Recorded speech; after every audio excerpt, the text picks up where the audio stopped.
Good morning, good afternoon, good evening. That is Jack. I'm Conrad. This is the Footy 5 Match Week 20 something. Heading into the international break, and yet somehow there are 6 matches that are still going to be played this weekend. So you got some clubs that have matches, and then you got, I guess, whatever that is, 8 clubs that don't play for 20 days after having played like 5 matches over the preceding 16 days. So some weird scheduling quirk. International break. They will not play again until the 3rd of April, I think, unless they play on the 2nd. I can't remember. That's really fascinating that you have Arsenal and Tottenham who have matches, and theoretically they got a few international players, even maybe Villa with Grealish and West Ham with Rice. And I'm not sure the status of international matches and call-ups. It's probably going to be some really young guys getting some international debuts or some really old guys returning to the squad. Because if I'm a manager and you have 10 matches left in the season, 9 matches left for most teams, I don't want them going anywhere. I don't want anybody anywhere. Injuries, but also because just the amount of hot spots that exist in the world, and traveling just is not very bright. Because yes, these World Cup qualifiers will have to be scheduled sometime, but kick that ball down the road, man. I want this. If I'm a club, I want my players that I pay to work for my club play the game. With me. Yeah. Exactly. Well, all the South American qualifiers are all postponed, so none of those players are traveling. They're all staying, which is good, I think, if you've got any of those players. So you get either you give them a week off. I think they've got to still, prepare through the weekend, and then they'll probably those players that are leaving are going to go, and then they'll all be back. After 20 days, it's crazy. All right. Anyhow, first up, Southampton and Brighton. Brighton and they beat Southampton for the first time ever, I think, in 8 matches in the Premier League. Southampton have the possession, but they really can't do anything with it at all. Yeah. Brighton on target. Welbeck, Lallana, when they're healthy, Brighton are doing what they're supposed to be doing. Meanwhile, Southampton are 14th on 33 points. Yeah, with Southampton, we've talked. What I interrupted you saying is dragged into a relegation battle, and that's what we mentioned before the match, that these are two sides that both are not where they want to be this season. I think Southampton had very lofty expectations, lofty results, and it's come crashing down pretty much right after that really amazing win against Liverpool. This was huge for Brighton because they're always known as the side that out-XGs their opponent but can never win the match. They can always create the better chances, but they can never win the match. They did not create the better chances. They got the win. 1XG for Southampton, 0.84 for Brighton. And that's really great if you're a Brighton supporter, that you're able to get those points, because it pushes you away from that discussion around Newcastle and Fulham, and it kind of drags Southampton into it a little bit because it gives you one more team that is going to have a little bit more to worry about. Southampton, I would be stunned if they got relegated. I'd be stunned. It'd be such a fall from grace. I don't see that happening. I don't see. It'd have to be Burnley, Brighton, Newcastle, and Fulham all passing them. I don't see that. But then again, there's 9 matches left. If they continue to just spin out, especially with a match against Burnley up next, I'm really interested where this team goes. I think they should be fine, but there have been stranger things that have happened. So they sit 14th on 33 points, and both these clubs here, Southampton and Brighton, have interesting matchups coming up, right? So Burnley is who Southampton play. They're level on points right now with Burnley. That's after the international break at the St. Mary's. Brighton, 16th on 29. They faced Newcastle at home before the international break. So there's all 4 of those clubs playing against one another in the next 2 matches. I mean, this is going to go a long way to telling you what's going to happen with these guys. And Fulham not involved in any of that, but they're going to just hope these guys just beat one another up and they can somehow sneak their way by a couple of them. Next up, Leicester, Sheffield United. This was just ugly, really, really poor from Sheffield United.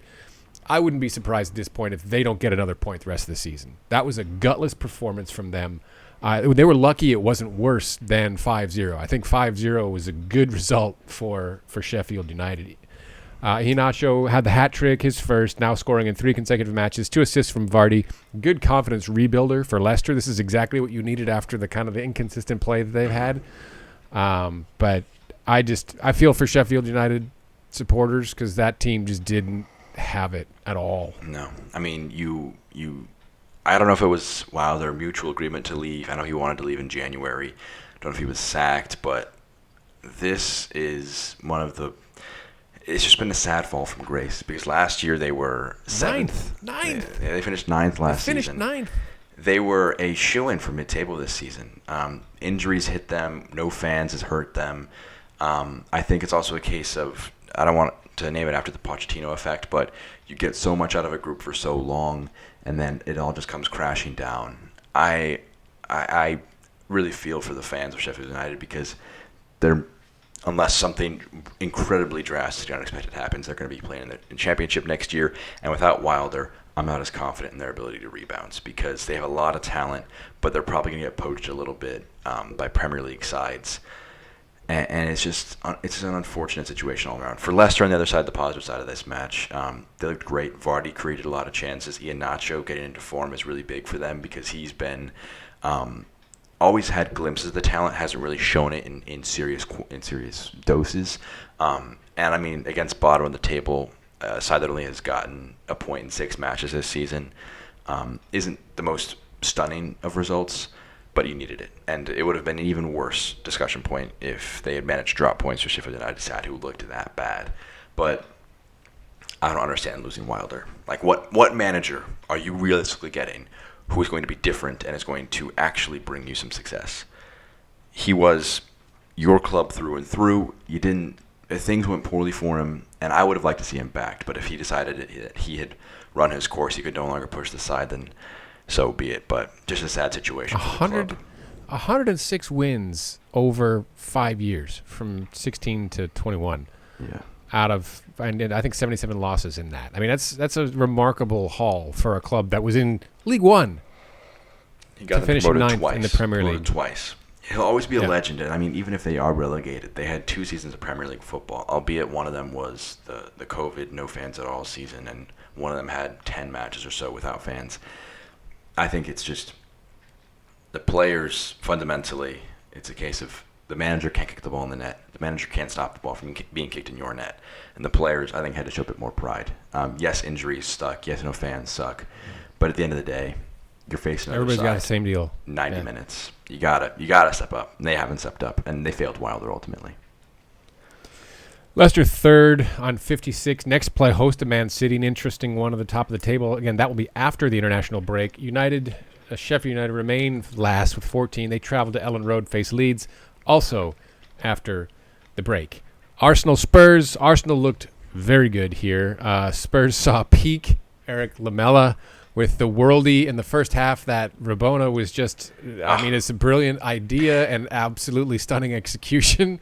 And then what does he do? He gets his second yellow card and gets sent off, and Spurs are down to 10. It's like the best and worst. Yeah. It's like that's Eric Lamela in a nutshell. That exact match. Yeah, I mean, you go ahead, finish. Well, I mean, did you talk about whether the penalty on Lacazette was a penalty or not? I think Arsenal lucky to get the penalty, not lucky to get the points. They deserve the full 3 points in this one, I think. But the Pepe came on in the second half, and he made that play. I mean, he really improved their play even more so in the second half. Yeah, this is disappointing for Spurs because they didn't come to play. You were looking at a serious chance for top 4, first time doing double over Arsenal since I believe it was the first season of the Premier League. So that's either 91, 92, or 92, 93. I don't know. That was before my time. I'm not sure which year it was in specific, but they did not show up, and I think this has just been a lack of consistency from this side. You had those 3 wins, you were having a bit of confidence, and now you're Spurs. Reminder.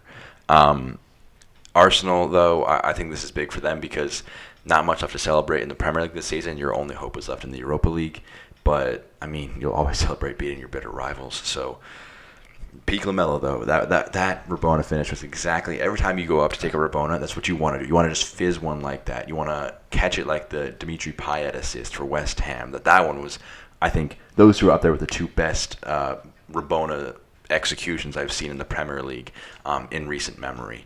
He did it in the Europa, too, didn't he? Payet? Lamela? That top corner. No, Lamela did it in the top corner. I believe I know what you're talking about, yeah. It was crazy. But and the second yellow, I mean, it was just, there he is. I beat you to the text, I think, right as he got sent off. I sent a text like, this is peak Lamela. Yeah. So from 5th place to 10th place. 48 points for West Ham. Then you have Liverpool, Everton, Spurs, Villa, Arsenal on 41. You got a mix of 28, 27, 29 matches, so it's very, very tight. So the race for Europe does feel alive, to your point, but I'm struggling somehow to see which of these teams can actually have a go at those European spots. I mean, I think Liverpool, with Jota back, with Fabinho in the midfield, they look like a different animal. I think they were fortunate in the match. We'll talk about that in depth a bit later. West Ham are inconsistent. I think the only surefire locks for like top 4 are Chelsea, Man United, and City. Maybe Leicester City. It's a bit harsh for them because they are looking like they're going to shape up for that. But I just have a lot of question marks about West Ham, Everton, and Spurs. Maybe I should have more questions about Liverpool, but I mean, they're still the defending champions for another 2 months, so they'll have a bit of immunity to those questions. Man United and West Ham.